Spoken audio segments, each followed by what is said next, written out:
Every night at 2:14 a.m., she woke up to the exact same sound. Soft, deliberate footsteps in the hallway, but they weren't the sound of someone walking. It was more like someone positioning themselves. She lived alone, so at first, she tried to convince herself it was just the old pipes or the wood settling.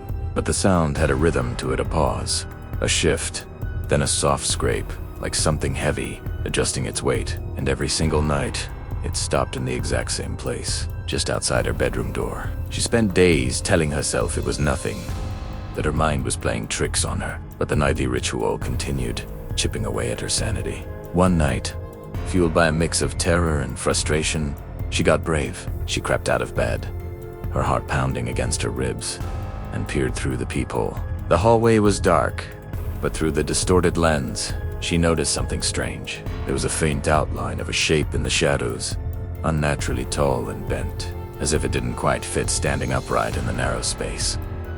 She blinked hard, hoping it would disappear. It didn't. The next night, the footsteps came again, just as precise, just as deliberate.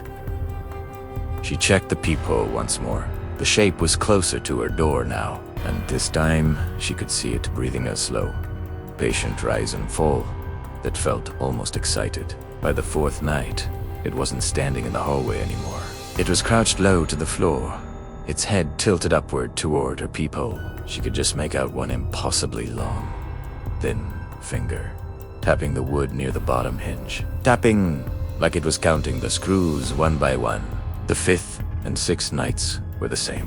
The tapping grew more insistent, a tiny, maddening beat that echoed the frantic pulse in her ears. Then, on the seventh night, the footsteps didn't come. At 2:14 a.m., she woke to a profound, unnerving silence. A wave of relief washed over her Mabby. It was finally gone. But then she saw it. The door handle was already turning, very, very slowly, as if the creature had finally learned how to do it quietly. She scrambled for her phone, her fingers fumbling on the screen. But just as she found the emergency number, a sound froze her in place. A soft, familiar tapping on the wood, now coming from inside the room, whispered a two-word message. Too late. Thank you for watching.